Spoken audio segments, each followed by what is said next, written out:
வணக்கம். இன்றைய சூழ்நிலையில் தகவல் அலைகள், அதாவது எப்படின்னா நிறைய டைவர்ஷன். ஒரு விஷயத்தை செய்யணும்னு நீங்கள் நினச்சிங்கன்னா அந்த விஷயத்தை தவிர பாக்கி எல்லா விஷயத்தையும் செஞ்சுக்கிட்டு இருப்பீங்க. அந்த அளவுக்கு ஒரு டிஸ்ட்ராக்ஷன் இருக்குது. இன்றைக்கு பார்க்க போகிற விஷயங்களில் ஒரு தகவலுக்காக சொல்கிறாரு. சரத்குமார், அதாவது நடிகர் சரத்குமார் ஒரு கோயிலில் போய் அங்க பிரதட்சணம் பண்ணார் அப்படின்னு சொல்லிட்டு இது ஒரு பெரிய இஷ்யூவாக டாப்பிக்காக இருக்குது. அதாவது ஒரு காலத்தில் எப்படின்னா அங்கங்கே திண்ணைகள் இருக்கும். திண்ணைகளில் உட்காந்துக்கிட்டு வேலை வெட்டி இல்லாதவங்களாம் உட்காந்துக்கிட்டு ஒன்றுமே இல்லாத விஷயங்களை அல்லது ஊர் உலகத்தில் தேவையான விஷயங்களை தேவையில்லாத விஷயங்கள்லாம் உட்காந்து கதை அடிச்சுக்கிட்டு இருப்பாங்க. கதை அடிக்கிறதுக்கு ஏதாவது ஒரு விஷயம் வேணும். அதாவது எப்படின்னா வெறும் வாயை மெல்ற கிழவிக்கு அவள் இருந்தால் எப்படி இருக்கும், எப்போ பார்த்தாலும் பண்ணிக்கிட்டே இருப்பா அப்படிம்பாங்க இல்லையா? அந்த மாதிரி அவங்க சொந்த வேலையை யாரும் பார்க்குறது இல்லை. அவங்க முதுகில் இருக்கிற அழுக்கை யாரும் பார்க்குறது இல்லை. முதல்ல ஒரு விஷயம் தயவு செஞ்சு புரிஞ்சுக்கிங்க. நிறைய விஷயங்கள் டாபிக் இருந்தாலும் சரத்குமார் சாமி கும்பிட்டது, அதாவது அங்க பிரதர்ஷனம் பண்ணது ஒரு பெரிய இஷ்யூவாக பேசிகிட்டு இருக்கிறாங்க தமிழ்நாடு பூரா. முதல்ல நம்ம தயவு செஞ்சு ஒரு விஷயத்தை புரிஞ்சுக்கணும். நம்ம வாழ்க்கையில் நிறைய பேர் ஜெயிக்காமல் இருக்கிறதுக்கு காரணம் என்ன நினைக்கிறீங்க? அவங்கள பற்றி அவங்க யோசிக்கிறதில்ல, சிந்திக்கிறதில்ல, வாழ்க்கையில் ஜெயிக்கிறதுக்கான முயற்சிகள்லாம் எடுக்கிறதில்ல. அவங்க முதுகில் அழுக்கு இருக்கா இல்லையான்னு பார்க்குறதில்ல. அவங்க முதுகில் இருக்கிற அழுக்கு அவங்களுக்கு தெரியறதில்ல. வாழ்க்கையில் ஜெயிக்கிறதுக்கு என்னென்ன பண்ணணும் அப்படின்றது தெரியறதில்ல. ஏற்கனவே நம்ம நாட்டில் டிஸ்ட்ராக்ஷன் அதிகம். நீங்கள் ஒரு வேலையை பார்க்கணுன்னு நினச்சிங்கன்னா அந்த வேலையை தவிர பாக்கி எல்லா வேலையும் பார்ப்பீங்க. ஒருத்தர் ஃபோன் பண்ணணுன்னு ஃபோன் எடுத்திங்கன்னா அதில் வாட்ஸ்அப் வந்திருக்கும், ஃபேஸ்புக் மேட்ரு வந்திருக்கும், அல்லது ட்விட்டர் எக்ஸ் தளத்தில் ஏதாவது ஒரு விஷயத்தை வந்திருக்கும். அதுவும் உங்களுக்கு ரொம்ப வேண்டியப்பட்டவங்களாக இருப்பாங்க, அல்லது நீங்கள் எதிர்பார்த்துக்கிட்டு இருந்த ஒரு செய்தியாக கூட இருக்கலாம். முதல்ல நீங்கள் எதுக்காக ஃபோன் எடுத்தீங்களோ அதை விட்டுட்டு மற்ற வேலைகளை பார்க்க ஆரம்பிச்சிடுறீங்க. இது எப்படின்னா என்கிட்ட நிறைய பேர் சொல்கிறாங்க, இப்படி இருக்குங்க டைம் பத்தலைங்க, என்ன பண்ணுறதுங்கிறாங்க. நீங்கள் என்ன விஷயத்தை சாதிக்கணும்னு நினைக்கிறீங்களோ அதில் உங்களுடைய முழு கவனத்தையும் வச்சிங்கன்னா வாழ்க்கையில் ஜெயிக்கலாம். இன்றைக்கி நிறைய பேர் கடனாளிகளாக இருக்கிறதுக்கு காரணம், பிரச்சனையோடு வாழ்கிறதுக்கு காரணம் அவங்க வாழ்க்கை சூழ்நிலையை அவங்க சரியாக பயன்படுத்திக்காது தான். இந்த நாட்டில் எல்லாருக்குமே 24 மணி நேரம் தான் டைம் இருக்குது. அந்த 24 மணி நேரம் டயத்தில் தான் பெரிய பெரிய சாதனையாளர்கள், மிகப்பெரிய சாதனையாளர்கள், மிகப்பெரிய கோடீஸ்வரர்களும் அதே 24 மணி நேரத்தை தான் பயன்படுத்துகிறாங்க. சாப்பாட்டுக்கே வழி இல்லைன்னு சொல்லிட்டு திரிகிறவங்களும் அதே 24 மணி நேரத்தை தான் பயன்படுத்திக்கிட்டு இருக்கிறாங்க. முதல்ல ஒரு விஷயம் தயவு செஞ்சு எல்லோரும் புரிஞ்சுக்கிங்க. நம்ம மாணவர்களுக்கு நிறைய விஷயங்கள், நிறைய டாபிக் சொல்லி கொடுத்துருக்கோம். நிறைய பேர் சொல்கிறது என்னென்னா, எனக்கு நேரம் இல்லை, கடன் இருக்குது, அந்த பிரச்சனை இருக்குது, இந்த பிரச்சனை இருக்குது அப்படின்னு குறைகளை மட்டுமே கண்டுபிடிச்சி வாழ்கிறவங்க தான் நிறையா உருவாகிட்டாங்க. ஒவ்வொருத்தருக்குள்ளேயும் நிறைகள் இருக்குது, ஒவ்வொருத்தருக்குள்ளேயும் ஒரு திறமை இருக்குது. அதை நீங்கள் கண்டுபிடிச்சிங்கன்னா எல்லாருமே கோடீஸ்வரராக வாழலாம். அபரிமிதம் இந்த உலகத்தில் அண்ட சராசரம் முழுசும் அபரிமிதம் நிறைஞ்சிருக்கு. அதை நீங்கள் பயன்படுத்திக்கலை அப்படிங்கிறது தான் பிரச்சனை. நீங்கள் பெரிய அரசியல்வாதி ஆகணுமா, வாழ்க்கையில் ஜெயிக்கணுமா, ஒரு பெரிய கோடீஸ்வரர் ஆகணுமா, எது வேணாலும் உங்களால் முடியும். ஆனால் இதை யார் நம்பணும்? நீங்கள் நம்பணும். நீங்கள் நம்பினா மட்டும்தான் உங்களால் எதையும் சாதிக்க முடியும். மற்றவங்க சொல்கிற கருத்துலேயே நீங்கள் வாழ்ந்துக்கிட்டு இருந்தீங்கன்னா நீங்கள் சாதிக்கிறதுல அப்படி யோசிக்க வேண்டியது தான். இப்போ சரத்குமார் அங்க பிரதர்ஷனம் பண்ணார் அப்படின்றது ஒரு பெரிய இஷ்யூவாக எல்லோரும் பேசிகிட்டு இருக்காங்க. அப்போ எவ்வளோ பேர் வேலை வெட்டி இல்லாமல் இருக்கிறாங்கன்னு பாருங்கள். இது ஒரு பெரிய இஷ்யூவாக இருந்ததுன்னு வைங்க, ஒரு பெரிய பூகம்பம், பெரிய சுனாமி, அல்லது இன்னும் ஒரு மிகப்பெரிய ஒரு சமுதாயத்தில் மிகப்பெரிய ஒரு விஷயம் அப்படின்னா அது பேசலாம். ஆயிரக்கணக்கானவர்கள், கோடிக்கணக்கானவர்கள் சாமி கும்பிட்றாங்க. இப்போ அங்க பிரதர்ஷனை பற்றி நம்ம பேச போகிறதில்ல. அங்க பிரதர்ஷனத்தோட அடிப்படை என்னன்னு பார்த்துக்கிட்டிங்கன்னா, அவர் கடவுளை நம்புகிறாரு, கடவுளை வழிபடுறாரு. இது எல்லாத்துக்கும் முன்னாடி முதல்ல ஒரு விஷயத்த சொல்லிடுறேன். என்னை பொறுத்த வரைக்கும் சாமி, கடவுள் அப்படிங்கிற விஷயம் வெளியில் எங்கேயும் இல்லை. என்னங்க வெளியில் இல்லைங்கிறீங்க, நீங்கள் கடவுளை நம்பலையா அப்படின்னா, கடவுளை, பகவானை முழுசாக நம்புகிறேன். ஆனால் இந்த உலகத்தை படைத்த ஒரு ஆற்றல் ஒன்று இருக்குது. அது ஞானிகளுக்கும் சரி, விஞ்ஞானிகளுக்கும் சரி, இந்த உலகத்தை படைத்த ஒரு விஷயம் இருக்குது. இந்த பூமி, கடல், காற்று, ஆகாயம் எல்லாத்தையும் படைத்த ஒரு விஷயம் இருக்குது. அது இயற்கைனே வச்சுக்கோ. நம்ம அந்த இயற்கை தான் என்னையும் படைச்சிருக்கு, உங்களையும் படைச்சிருக்கு. ஒரு உதாரணத்துக்கு அந்த இயற்கையோட ஏதோ ஒன்று எனக்குள்ளே இருக்குது, உங்களுக்குள்ளே இருக்குது. அதை முதல்ல புரிஞ்சுக்கணும். அதாவது எப்படின்னா, ஒரு களிமண் எடுத்து நீங்கள் எத்தனை பாத்திரம் செஞ்சாலும் சரி, அதை பானையாக செஞ்சாலும் சரி, அடுப்பாக செஞ்சாலும் சரி, சிலையாக செஞ்சாலும் சரி, எதா செஞ்சாலும் சரி, அந்த சிலைக்குள்ளேயும் பானைக்குள்ளேயும் எல்லா வடிவங்களுக்குள்ளேயும் அடிப்படையில் என்ன இருக்கும்? அந்த களிமண்ணுன்ற விஷயம் இருக்கும். அந்த களிமண்ணோட மூலக்கூறு கண்டிப்பாக இருக்கும். அதை நீங்கள் சுட்டிருக்கலாம், சுடாமல் இருக்கலாம், காய வச்சிருக்கலாம், காய வைக்காமல் இருக்கலாம். அப்போ அந்த அடிப்படை இருக்கும். அப்போ இந்த இயற்கை என்னை படைச்சிருக்கு, உங்களையும் படைச்சிருக்கு. அப்போ அந்த இயற்கையோட ஏதோ ஒரு மூலக்கூறு எனக்குள்ளே இருந்து இயக்கிட்டு இருக்கு. உலகம் இன்னைக்கு இருக்கிறது நிஜம் இல்லையா? முதல்ல ஒரு விஷயம் புரிஞ்சுக்குங்க. அங்க பிரதர்ஷனமாக இருக்கட்டும், அளவு குத்திக்கிறதா இருக்கட்டும், அல்லது கோயிலுக்கு போய் சாமி கும்பிட்றதா இருக்கட்டும், சர்ச்சுக்கு போய் பிரார்த்தனை பண்ணுறதா இருக்கட்டும், மசூதிக்கு போய் தொழுகை நடத்துகிறதா இருக்கட்டும், எல்லாமே அவங்க நம்புகிற ஒரு கடவுளை அல்லது பகவானை அல்லது இயற்கையோட அற்புதத்தை அவங்க வணங்குறாங்க. அவ்வளோதான். இந்துக்கள் சாமி கும்பிட்றாங்க, கிறிஸ்தவர்கள் பிரார்த்தனை பண்ணுறாங்க, முஸ்லீம்கள் தொழுகை பண்ணுறாங்க. இது எல்லாமே ஏதோ ஒரு அடிப்படையை வச்சு முன்னோர்கள் உருவாக்கியிருக்காங்க இல்லையா? இது எல்லாத்தையும் கொஞ்சம் கவனித்து பாருங்கள். எல்லாமே நம்மளுக்குள்ளே இருக்கிற ஒரு ஆழ்மனத்தோட சக்தியை நம்ம பயன்படுத்துறதுக்கான ஒரு விஷயந்தான்.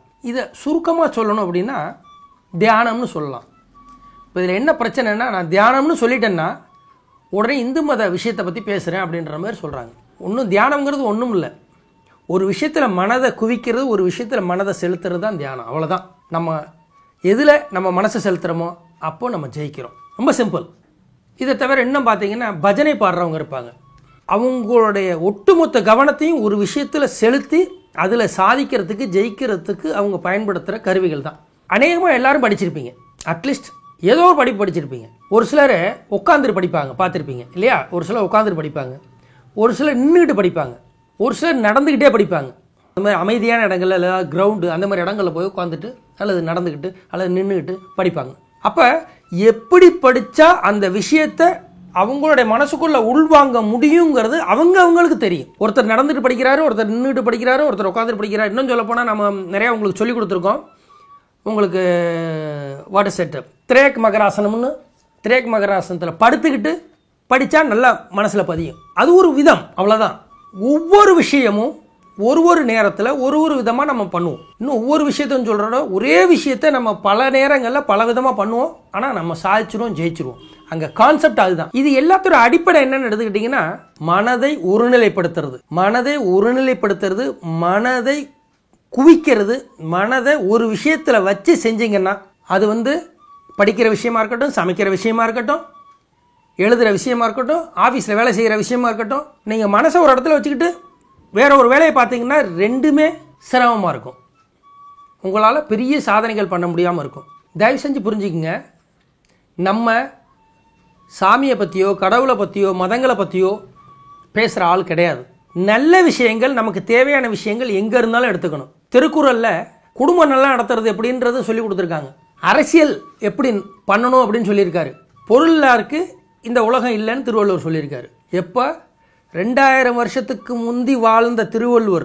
அப்போ இந்த மாதிரி பேண்ட் ஷர்ட்டோ, எலக்ட்ரானிக்ஸோ, கம்ப்யூட்டரோ, ஃபோனோ எதுவும் கிடையாது. இந்த மாதிரி தேவைகள் எதுவுமே கிடையாது அப்போ. ஆனால் மக்கள் சந்தோஷமாக வாழ்ந்தாங்க.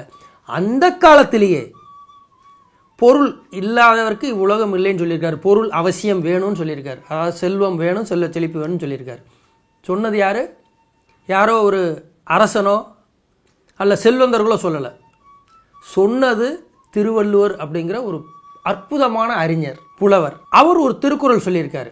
எதையுமே ஒரு கலர் கண்ணாடியை போட்டுட்டு பார்க்காதீங்க. ஒருத்தர் உங்கள்கிட்ட வர்றாங்கன்னா தப்பான நோக்கத்தில் தான் வர்றாங்க அல்லது ஏதோ ஒரு பண்ணுறதுக்கு தான் வர்றாங்க அப்படின்ற மாதிரி தயவு செஞ்சு நினைக்காதீங்க. பார்க்குற விஷயங்கள் எல்லாம் யதார்த்தமாக பாருங்கள். ஒரு குறிப்பிட்ட நிற கண்ணாடியை போட்டுட்டு பார்த்தீங்கன்னா அல்ல மதம்ங்கிற கண்ணாடியை போட்டுட்டு பார்த்தீங்கன்னா எல்லா மதமாக தெரியும். பெரியார் எடுத்துக்கிட்டிங்கன்னா பெரியார் சொல்லி கொடுத்ததை யாரும் சரியாக புரிஞ்சிக்கலை. நான் ஏற்கனவே வீடியோ போட்டிருக்கேன், இருந்தாலும் இப்போ திரும்ப சொல்கிறேன். பெரியார் என்ன சொன்னாருங்கிறத யாரும் புரிஞ்சிக்கல. பெரியார் ஈவேரா அல்லது ஈவே ராமசாமி பெரியார் அவர் சொன்னதை யாருமே ஒழுங்காக புரிஞ்சிக்கல. என்ன சொன்னார்? கடவுளை மற, ஆனால் அடுத்த முழுசாக கவனிக்கணும், முழுசாக கேட்கணும். கடவுளை மற, மனிதனை நினை அப்படின்னார். நல்லா புரிஞ்சுக்கங்க. கடவுளை மற, மனிதனை நினை. நீங்கள் முதல் பாதியை மட்டும் வசதியாக எடுத்துக்கிறாங்க. கடவுளை மறன்னு பெரியார் சொல்லியிருக்காருன்னு. மனிதனை நினைன்னு சொன்னதை எடுத்துக்கல. மனிதனை ஒருத்தன் மறந்துட்டு அவன் கடவுளை நினைச்சான், மனிதனுக்கு கெடுதல் பண்ணிட்டு அவன் கடவுளை கும்பிட்டான், வணங்கினான்னா அதனால் பயன் இல்லை. அதை முதல்ல புரிஞ்சுக்கங்க. கடவுள்ன்ற ஒரு சக்தியோ ஆற்றலோ விஷயமோ என்னுடைய கருத்துல வெளியில எங்கேயும் இல்லை, அது நமக்குள்ள இருக்கு. அதை நான் உணர்ந்திருக்கேன், இன்னும் ஒரு சிலர் உணர்ந்திருக்காங்க, ஒரு சிலர் உணரலை. ஒருத்தர் என்கிட்ட வந்து கிண்டல் பண்ணார். அதாவது என்னன்னா, ஒரு 3 மதத்தை சேர்ந்தவர்கள் ஃப்ளைட்டில் போயிட்டு இருந்தாங்களாம், ஏரோப்ளைனில் போயிட்டு இருந்தாங்களாம். இந்து, முஸ்லீம், கிறிஸ்தவ மதத்தை சேர்ந்தவர்கள். கிறிஸ்தவர் என்ன பண்ணாராம், இயேசு வணங்கினாராம், இயேசு வந்து காப்பாற்றிட்டாராம். முஸ்லீம் என்ன பண்ணாராம், அல்லாவே வணங்கினாராம், அல்லாஹ் வந்து காப்பாற்றிட்டாராம் அவரை. இந்து என்ன பண்ணாங்களாம், ஒவ்வொரு சாமியாக கூப்பிட்டு காப்பாற்றுனாங்களாம். ஏகப்பட்ட சாமி, சிவன், சக்தி, பிள்ளையார், அம்மன், முருகன், வள்ளி, தெய்வானன்னு ஏகப்பட்ட கடவுள்கள் கும்பிட்டோன்னே யாருமே வந்து காப்பாற்றலை அப்படின்ற மாதிரி ஒருத்தர் என்கிட்ட சொன்னார். இது ஏன் இந்துக்களில் இத்தனை சாமி, இத்தனை கோயில்? நல்லா கொஞ்சம் டீப்பாக போனீங்கன்னா இட்ஸ் எ சயின்ஸ். நான் மதத்தை பற்றி பேசலை, மதத்தை பரப்புற வேலையெல்லாம் எனக்கு கிடையாது. எனக்கும் மதங்களுக்கு ரொம்ப தூரம். ஆனால் கடவுள் என்ற சக்தியை உணர்ந்தவன், அது எனக்குள்ளே இருக்கு, எனக்குள்ளே இருந்து இயங்கிட்டு இருக்கு, என்னையும் வழி நடத்திட்டு இருக்கு, என்னை சேர்ந்தவரையும் வழி நடத்திட்டு இருக்குங்கிறத நான் உணர்ந்தவன். என் கூட இருக்கிறவங்களுக்கு தான் தெரியும், நம்ம மாணவர்களுக்கு தெரியும், நம்ம மனிதநீதி கழக உறுப்பினர்களுக்கு தெரியும், லட்சக்கணக்கானவர்கள் இருக்கீங்க. இதுல விஷயம் என்னன்னா, ஒரு படிப்புன்னு எடுத்துக்கிட்டீங்கன்னா மொழி, அறிவியல், கணிதம் அப்படின்னு நிறைய கல்வி இருக்கு. என்னுடைய தாத்தா சிவசாமி சித்தர் எனக்கு 64 கலைகள்னு சொல்லுவாங்க, ஆய கலைகள் 64 கலைகள்னு சொல்லுவாங்க, அதை எனக்கு கற்றுக் கொடுத்துருக்காரு. இப்போ அது இப்போ இங்கே சப்ஜெக்ட் இல்லை, விஷயத்துக்கு வரும். அதாவது என்னன்னா, பல்வேறு பாடங்கள் இருக்கு இல்லையா, அந்த மாதிரி பல்வேறு கடவுள்கள். ஒருத்தங்க ஒரு படிப்பு படிக்கணும் அப்படின்னா, அது எந்த நாட்டு படிப்பா இருந்தாலும் சரி, எந்த மொழி படிப்பா இருந்தாலும் சரி, எல்லா விஷயங்களையும் படிக்கணும். அதாவது எப்படின்னா, கணிதம் தெரிஞ்சிருக்கணும், விஞ்ஞானம் தெரிஞ்சிருக்கணும், பூகோளம் புவியியல் தெரிஞ்சிருக்கணும், சரித்திரம் தெரிஞ்சிருக்கணும். இதெல்லாம் அறிவை வளர்த்துக்கிறதுக்கு, அல்லது இந்த காலத்து மாணவர்கள் பாட்டர்ல சொன்னா பாஸ் பண்ணிட்டு ஏதோ ஒரு வேலையை பார்க்கறதுக்கு அப்படின்னு எதுக்கு வச்சுக்கிட்டாலும் சரி, இப்போ எல்லா பாடங்களும் தேவை. ஒரு ஹையர் லெவல்ல ஒரு குறிப்பிட்ட பாடத்தை மட்டும் எடுப்பாங்க, அப்பவும் துணை பாடங்கள் இருக்கும், அடிப்படை பாடங்கள் இருக்கும். அது மாதிரி தான் இந்துக்களை பொறுத்த வரைக்கும் பல்வேறு கடவுள்களை வச்சு வணங்கிட்டு இருக்காங்க. இதுல மொழின்னு எடுத்துக்கிட்டே தமிழ், ஆங்கிலம், ஹிந்தி, உருது, மலையாளம் அப்படின்னு நிறைய மொழிகள் இருக்கு இல்லையா. இப்ப இந்த மொழிகள் எப்படின்னா, இந்து, முஸ்லிம், கிறிஸ்தவர், ஜெயினர், அது மாதிரி தான் மொழிகள். ஒவ்வொரு மொழியிலையும் கணிதம் இருக்கு, விஞ்ஞானம் இருக்கு, சரித்திரம் இருக்கு, புவியியல் இருக்கு, எல்லாமே இருக்கு இல்லையா. அது மாதிரி தான் இந்த விஷயமும். அப்ப நம்ம அடிப்படையில ஒரு விஷயத்தை புரிஞ்சுக்கணும். அதாவது 2000 வருஷத்துக்கு முந்தி வாழ்ந்த இவ்வளவு ஆடம்பரங்கள், இவ்வளவு பொருட்கள் இல்லாத காலத்துல வாழ்ந்த திருவள்ளுவர் என்ன சொல்லியிருக்கிறாரு, இலர் பலராகிய காரணம் நோற்பார் சிலர் பலர் நோலாதவர் அப்படின்னு திருக்குறள்ல சொல்லியிருக்காரு திருவள்ளுவர். இதுக்கு என்ன அர்த்தம்? இலர் பலரான நிறைய பேரு சாப்பாட்டுக்கு இல்ல, அதுக்கு இல்ல, இதுக்கு இல்லன்னு இல்லாத பாட்டு பாடிட்டு இருக்காங்க பாருங்க. அவங்க பூரா நிறைய பெருகி போனதுக்கு காரணம் என்னன்னா, நோற்பார் சிலர் பலர் நோலாதவர். நோற்பார் சிலர்னா என்னன்னா, மனதை ஒரு விஷயத்துல குவிப்பவர், மனதை ஒரு சில விஷயத்துல குவிப்பவர். எந்த விஷயத்துல குவிக்கிறீங்களோ அந்த விஷயத்துல ஜெயிப்பீங்க. காசு வேணும்னு குவிச்சிங்கன்னா, மனசை குவிச்சிங்கன்னா காசு வரும். கல்வி வேணும்னு குவிச்சிங்கன்னா கல்வி வரும். அரசியல் வேணும்னு குவிச்சிங்கன்னா அரசியல் வரும். பதவி வேணும்னு அந்த மனதை ஒருங்கிணைச்சு செயல்பட்டீங்கன்னா பதவி வரும், புகழ் கிடைக்கும். அப்ப மனதை குவிச்சு எந்த வேலையும் செய்யணும்னு திருவள்ளுவரே சொல்லியிருக்காரு. அதுதாங்க, ஒன்றும் இல்லை, தொழுகையா இருக்கட்டும், பிரார்த்தனையா இருக்கட்டும், கும்பிடுறதா இருக்கட்டும், எல்லாமே மனதை குவித்தல். நம்ம சொன்ன மாதிரி படிக்கிறது இல்லை, நின்றுட்டு படிக்கிறது, படுத்துட்டு படிக்கிறது, உட்காந்துட்டு படிக்கிறது, நடந்துட்டு படிக்கிறது அப்படிங்கிற மாதிரி அங்க பிரதர்சனம் பண்றது, காவடி எடுக்கிறது, அழகு குத்திக்கிறது, பஜனை பாடுறது, இது எல்லாம் நம்மளுடைய மனதை ஒரு விஷயத்துல குவிக்கிறது. எதுக்குமே ஒரு காரணம் வச்சிருப்பாங்க. ஒரு விஷயத்துல ஜெயிக்கணும், ஒரு விஷயத்துல சாதிக்கணும், ஒரு விஷயத்துல சந்தோஷமா இருக்கணும் அப்படின்னு ஒவ்வொரு விஷயத்துக்கும் ஒரு அடிப்படையில ஒரு விஷயம் இல்லாம இந்த மாதிரி வேலைகள் செய்ய மாட்டாங்க இல்லையா. அதை நம்ம கொச்சைப்படுத்தக்கூடாது. ஒவ்வொரு மதத்துக்கும் ஒரு பழக்கம் இருக்கு. அதை நம்ம கொச்சைப்படுத்தாம அதுல இருக்கக்கூடிய தாத்பரியத்தை, அதுல இருக்கக்கூடிய விஞ்ஞானத்தை நம்ம எடுத்துக்கணும். அப்பதான் வாழ்க்கையில் ஜெயிக்க முடியும். தயவு செஞ்சு புரிஞ்சுக்கங்க, நான் பேசுறது பூரா சயின்ஸ். அதுவும் வாழ்க்கை, உங்க வாழ்க்கைக்கு தேவையான விஷயங்களை தான் உங்களுக்கு சொல்லிட்டு இருப்பேன், உங்களுக்கு சொல்லி கொடுத்துருப்பேன். என்னுடைய டயத்தை நான் வேஸ்ட் பண்ண மாட்டேன். ஏன்னா எனக்கு கொடுத்துருக்கிற 24 மணி நேரத்தை நான் முறையா பயன்படுத்தணும். தயவு செஞ்சு புரிஞ்சுக்கங்க, இன்றைக்கு 199 குடும்பங்கள் சந்தோஷமா இருக்கிற மாதிரி நடிச்சிட்டு இருக்காங்க, ஒத்துமையா இருக்கிற மாதிரி நடிச்சிட்டு இருக்காங்க. உங்களுக்கு பாத்தீங்கன்னா அடுத்தவங்க பூரா உங்களை சுத்தி இருக்கிறவங்க எல்லாம் சந்தோஷமா இருக்கிற மாதிரி தெரியும். ஆனா வீட்டுக்கு வீடு வாசப்படின்னு சொல்லுவாங்க இல்லையா, அந்த மாதிரி அவங்கவுங்க வீட்டுக்குள்ள போய் பார்த்தா தான் அவங்களுக்குள்ள இருக்க பிரச்சனைகள் தெரியும். இப்ப அதையும் கடந்து இன்றைக்கு பாத்தீங்கன்னா குடும்பங்கள் எங்க நிக்குது தெரியுமா, புருஷன் பொண்டாட்டி எங்க நிக்கிறாங்க தெரியுமா. நிறைய பேர் ஒன்னு கோர்ட்ல நிக்கிறாங்க, இல்ல போலீஸ் ஸ்டேஷன்ல நிக்கிறாங்க, இல்ல பஞ்சாயத்து பண்ற இடங்கள்ல நிக்கிறாங்க. முதல்ல நாங்க ஹைகோர்ட்ல பிராக்டிஸ் பண்ணிட்டு இருந்தப்ப ஒரே ஒரு ஃபேமிலி கோர்ட் இருந்துச்சு. இப்ப பாத்தீங்கன்னா ஹைகோர்ட் காம்பவுண்டுக்குள்ளே ஏகப்பட்ட ஃபேமிலி கோர்ட் வந்துருச்சு. அதை தவிர ஒரு ஏரியாவிலும் ஃபேமிலி கோர்ட். மகளிர் காவல் நிலையங்கள்ல பாத்தீங்கன்னா எப்ப பார்த்தாலும் கூட்டம். புருஷன் பொண்டாட்டி மேல கம்ப்ளைண்ட், பொண்டாட்டி புருஷன் மேல கம்ப்ளைண்ட், நிக்கிறதுக்கு இடம் இல்லாத அளவு கூட்டம் இருக்கு. இது என்னத்தை உணர்த்துது? குடும்பம்னா என்னன்னு உணரல. முக்காவாசி புருஷன் பொண்டாட்டிங்க சந்தோஷமா இருக்காது தான் அதுக்கு காரணம். புருஷன் பொண்டாட்டி எப்படி சந்தோஷமா இருக்கணும்னு திருவள்ளுவர் சூசகமா நிறைய சொல்லியிருக்காரு. அதை விட வெளிப்படையா பச்சையா தெளிவா திருமூலர் சொல்லியிருக்காரு. திருமூலருங்கிறவர் 5000 வருஷத்துக்கு முந்தி வாழ்ந்தவர், திருவள்ளுவருக்கு முந்தி வாழ்ந்தவர். அவர் சொல்லி இருக்கிறாரு. அவரோட திருமந்திரம்னு ஒன்று இருக்கு. திருமந்திரம்னு உடனே வந்து இது வந்து இந்து சம்பந்தப்பட்டது, அவங்க சம்பந்தப்பட்டது, இவங்க சம்பந்தப்பட்டது, மதம் சம்பந்தப்பட்டது அப்படின்னு நீங்க நினைச்சிட்டு அப்படி ஒரு கண்ணாடியை போட்டுட்டு பாத்தீங்கன்னா அதுல இருக்கக்கூடிய விஞ்ஞான விஷயங்களை, உங்க வாழ்க்கைக்கு தேவையான விஷயங்களை எடுத்துக்கவே முடியாது, கிடைக்காது. பொண்டாட்டிய சந்தோஷமா வச்சுக்கிறது எப்படி அப்படின்றத திருமந்திரம் சொல்லுது. புருஷனை சந்தோஷமா வச்சுக்கிறது எப்படின்னு திருமந்திரம் சொல்லுது. என்ன குழந்தை வேணும், ஆண் குழந்தை வேணுமா, பெண் குழந்தை வேணுமா, அதை எப்படி அறிவோட வேணுமா, மிகப்பெரிய ஆற்றலோட வேணுமா, அழகோட வேணுமா, ஆண் குழந்தை வேணுமா, பெண் குழந்தை வேணுமான்னு ஒரு கணவனும் மனைவியும் சத்தியமா தீர்மானிச்சு பெத்துக்க முடியும். சத்தியமா முடியும், ப்ரொவைடட் அதை முழுசா உணர்ந்தா. இதுக்காக பெரிய தியானம் பண்ணணும், பெருசா பயிற்சிகள் பண்ணணும்லாம் கிடையாது. என்னன்ற விஷயம் தெரிஞ்சா போதும். புருஷன் பொண்டாட்டி சந்தோஷமா இருக்கிறதுக்கு போய் படிச்சுட்டு வரணுமா?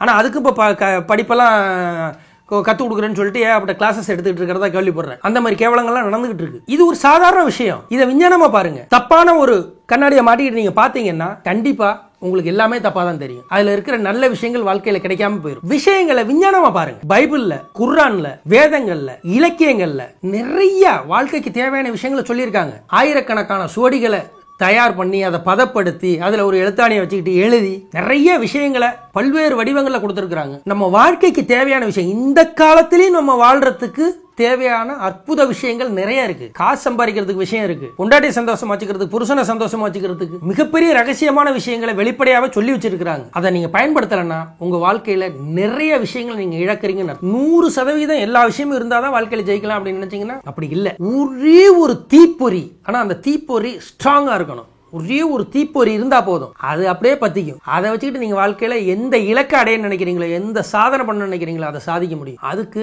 உங்க மனசை ஒருநிலைப்படுத்தணும், அதை ஒருங்கிணைக்கணும். அதுக்கு நீங்க பேர் எது வேணாலும் வச்சுக்கோங்க. வாழ்க்கையில சாதித்த மிகப்பெரிய விஞ்ஞானிகள், மிகப்பெரிய ஞானிகள், மிகப்பெரிய கோடீஸ்வரர்கள் எல்லாரும் கடைசியில சொல்றது என்ன தெரியுமா? எல்லா வேலையும் பாருங்க, பயிற்சி பண்ணுங்க, ட்ரைனிங் எடுங்க, எல்லாம் பண்ணுங்க. ஆனா உங்களுக்குன்னு கொஞ்சம் நேரத்தை ஒதுக்கி உங்களுக்குள்ள நீங்க பாருங்க. உங்களுக்குள்ள பாக்குறீங்களோ இல்லையோ, நீங்க எந்த விஷயத்துல சாதிக்க நினைக்கிறீங்களோ, ஜெயிக்க நினைக்கிறீங்களோ அந்த விஷயத்துல உங்களுடைய முழு கவனத்தையும் செலுத்துங்க. டெய்லி ஒரு 5 நிமிஷம் உங்களுடைய மனசை நீங்க எதை செய்ய நினைக்கிறீங்களோ, எதை விருப்பப்படுறீங்களோ, அல்ல எதுவா ஆக விரும்புறீங்களோ அதை மனசுக்குள்ள நினைச்சு ஏதோ ஒரு ரூபத்தில் உங்களுடைய முழு கவனத்தையும் செலுத்துங்க.